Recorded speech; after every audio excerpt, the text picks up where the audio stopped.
चलिए गाइस, एक सिंपल सा सवाल पूछता हूं। मेरा सवाल यह है कि टेलीफोन का आविष्कार किसने किया था? जरा गैस करिए। आपका गैस बिल्कुल ठीक है, वो थे अलेक्जेंडर ग्राहम बेल। लेकिन अफसोस की बात पता है क्या है? अफसोस की बात यह है कि जिस टेलीफोन का आविष्कार ग्राहम बेल ने किया था, उसका उपयोग वो अपने ही घर पे अपनी मां से और अपनी पत्नी से बात करने के लिए नहीं कर सकते थे। क्या उसके पीछे का रीजन जानते हैं? उसके पीछे का रीजन यह है कि उनकी मां और उनकी पत्नी दोनों डेफ यानी कि बहरी थी। वो सुन नहीं सकती थी। ऊपर वाले का खेल देखिए गाइस। क्या आपको इसके पहले तक ये बात पता थी? और अगर नहीं पता थी तो चैट सेक्शन में जरूर लिखिएगा। गाइस, आपने स्कीइंग गेम के बारे में सुना है? सुना होगा, और नहीं सुना तो देखा तो जरूर होगा, जिसमें एक लकड़ी के पट्टे पे खिलाड़ी बर्फ के ऊपर यानी कि आइस के ऊपर स्लाइड करता है।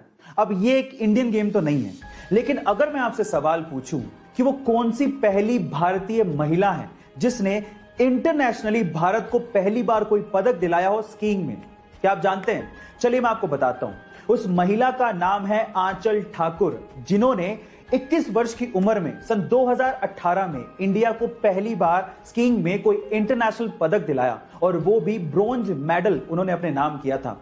और इस पर प्रधानमंत्री मोदी जी ने उन्हें मुबारकबाद भी दी थी। गाइस, आपको ये इंफॉर्मेशन कैसी लगी चैट सेक्शन में जरूर लिखिएगा। ऑक्सीजन का सिलेंडर और एम्बुलेंस शहरों में ही नहीं मिल पा रहे तो गांव तो दूर की बात है। ऐसे में अगर गांव में कोई कोविड पॉजिटिव केस आ गया तो उसकी जान कैसे बचाई जाए, ये करके दिखाया जोधपुर के तापू गांव के एक बेटे ने, जिसकी मां कोविड पॉजिटिव थी। अब गांव में तो ये फैसिलिटी है नहीं, तो गांव से अपनी मां को जोधपुर लेके जाना था, लेकिन एम्बुलेंस अवेलेबल नहीं थी।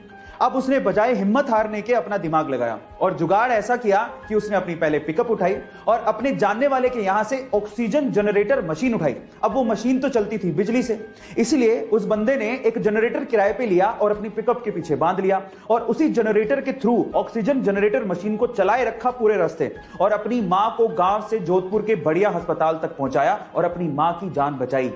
रजनीकांत को साउथ में थलाइवा क्यों कहा जाता है? एक इंसिडेंट से समझिए। यह बात है 1992 की, जब रजनीकांत सड़क से अपनी कार में जा रहे थे।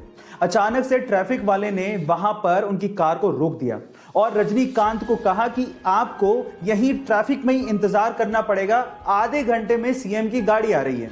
तो रजनीकांत ने कहा कि इंतजार तो ठीक है, लेकिन आधा घंटा बहुत ज्यादा है, सीएम की गाड़ी आने में टाइम है, हमें जाने दो, लोग परेशान हो रहे हैं। लेकिन ट्रैफिक पुलिस वाला नहीं माना। उसने कहा कि नहीं, आपको इंतजार करना पड़ेगा। तो इस बात पे रजनीकांत बाहर निकले और पास की दुकान पर जाके खड़े हो गए। उनको देख के वहां पर भीड़ जमा हो गई। अब ये तो और ज्यादा प्रॉब्लम वाली बात हो गई, कंट्रोल करना और भारी पड़ गया।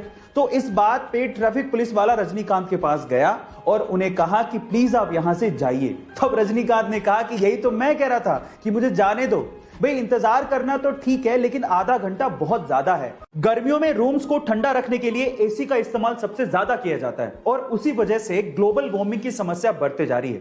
अब इस चीज का इलाज निकाला हमारे साइंटिस्ट लोगों ने। उन्होंने एक अल्ट्रा वाइट पेंट बनाया है। इस अल्ट्रा वाइट पेंट को अगर बिल्डिंग या मकानों पे किया जाए तो उससे 98.1% तक सनलाइट रिफ्लेक्ट हो जाती है। यह बेरियम सल्फेट से बनाया जाता है। अब इसकी खास बात यह है कि जिस रूम पे या बिल्डिंग पे इस अल्ट्रा वाइट पेंट को किया जाता है, वो लगभग दिन में 4 डिग्री सेल्सियस तक और रात में 10.5 डिग्री सेल्सियस तक टेम्परेचर को कूल डाउन कर देता है। अब इस पेंट के इस्तेमाल से हम लोग ग्लोबल वार्मिंग की समस्या को दूर कर सकते हैं। यह आने वाले दिनों की टेक्नोलॉजी है। आपको इसके बारे में सुन के कैसा लगा चैट सेक्शन में जरूर लिखिएगा, और ऐसे अमेजिंग वीडियोस के लिए यूट्यूब पे हमारे चैनल को सब्सक्राइब कर लीजिएगा, और अगर आप इंस्टाग्राम पे देख रहे हैं तो मुझे फॉलो करना मत भूलिएगा। मिलते हैं अगली वीडियो में।